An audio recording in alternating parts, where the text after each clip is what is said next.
Well, good morning, Inner Circle.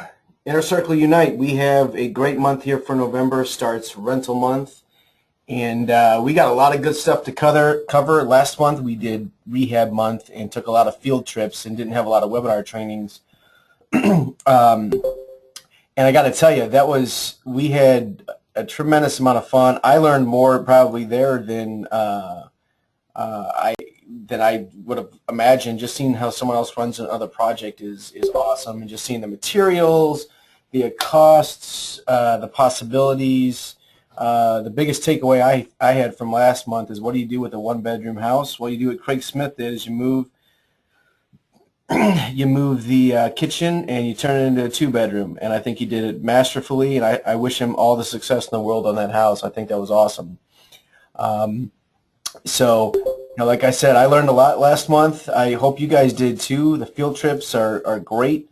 We're going to have to do a couple classroom settings here this month with showing some basic numbers on evaluation techniques and some strategies for rental properties. Then I want to go out and see some rental places too.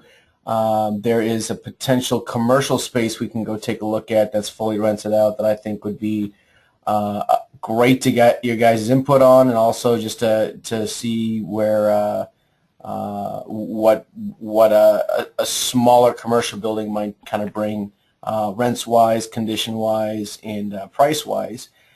Plus, there is just a couple single families that we want to tour and things like that. So we got a full month here. I'm really excited for rental month. Probably the most excited I've been for rental month since we've started the program. So that's pretty good. Just a couple of announcements here. We got a wholesale panel of experts in November for the Southside Investment Club. Make sure you guys come out to that. This is going to be our last meeting for the year, and we're gonna just go out with a bang. I think it's going to be a lot of fun, and hopefully we'll have standing room only crowds again. Every time we run a panel, especially a wholesale panel, we get standing room only. So I'm expecting a large crowd. We'll have a lot of fun. It is also Catherine's last meeting. She checks in people at the front desk registration table, and it is her last meeting, so we're going to send her off.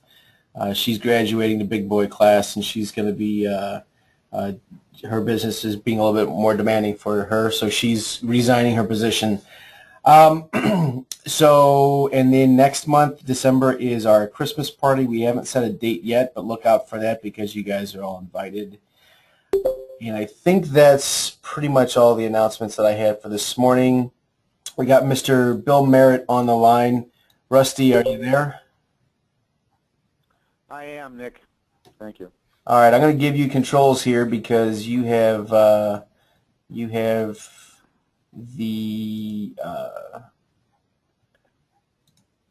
oh, I made you the presenter. I just need to give you the controls. Hold on a second here. Oh, you're going to do it? Okay, go ahead. Yeah, you're fine. Yeah, I just switched over. Okay. You guys see me? See my screen? Okay.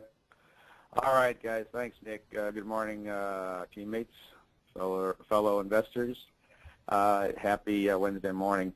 So Nick asked me to review a few of the rental metrics and worksheets that we may want to use collectively, or you guys can modify and make your own. Hey, Bill. Nick sent a sample. Bill, hold on a second. I'm going to change the presenter back to myself because I think when we record this and someone else has their screen up, it doesn't do that. So I'm just going to give you controls over my screen, okay?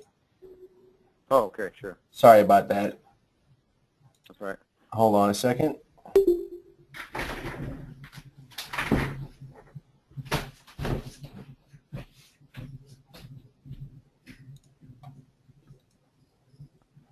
All right, you should have control over my mouse and keyboard now. Okay, so let's see how this works here. Okay, so I can move forward just with my forward and backward. I'm controlling. Okay, perfect. Okay, guys. So hopefully all you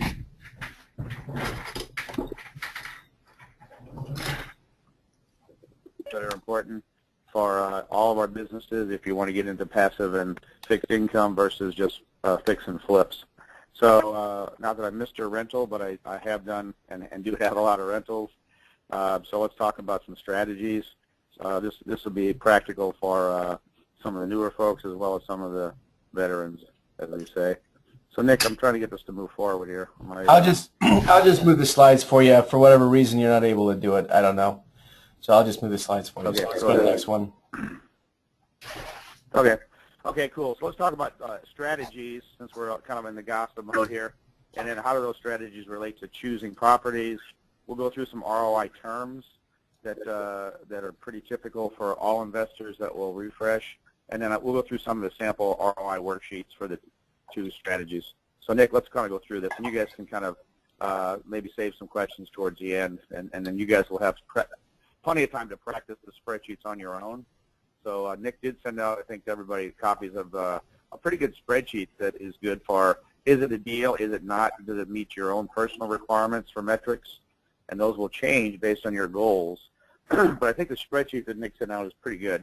It's actually one that both Nick and I pulled and saved from one of the real estate renewal classes on how to sell to investors. A pretty good worksheet.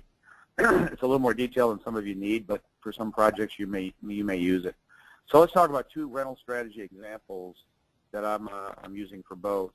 So the first example, as it relates to what you're trying to do with a rental, may be, say, early retirement goals, passive income focus, which is kind of what I've focused on, switching from corporate world to independent investor.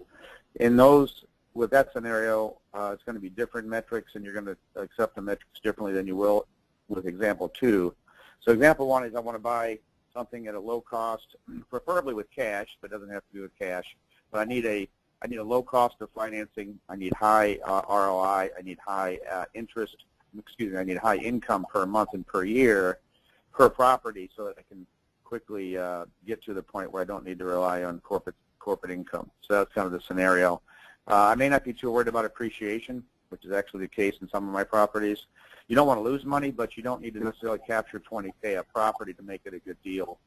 As long as, in my opinion, the property is in a decent neighborhood and the all-in costs are under 30, for example, and you can still get a good rental of $800K a month, or excuse me, $800 a month, that very well could still be a good investment depending on your goals.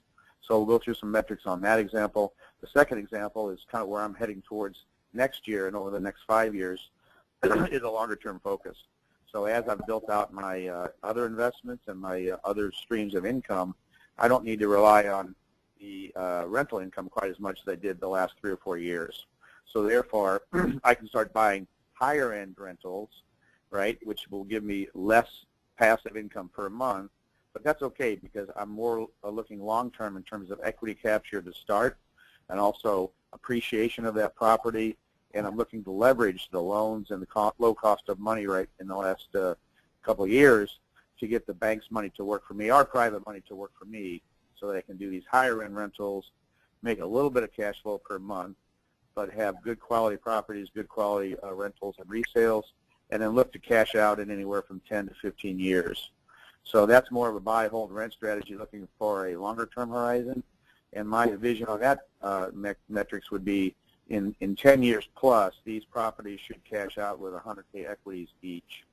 So those are two valid strategies, just different metrics on both of those. You know, Bill, So we'll take a closer look Bill, at on that note there, I mean, last year we illustrated somewhere, it's on our site here, where we illustrated that you could go out and buy 3 houses this year and put 20% down and spend $225,000 each, do a 20-year note, and with what today's rents are and with what today's interest rates are, in 20 years you'd have those properties paid for and you'd have $1 million in assets.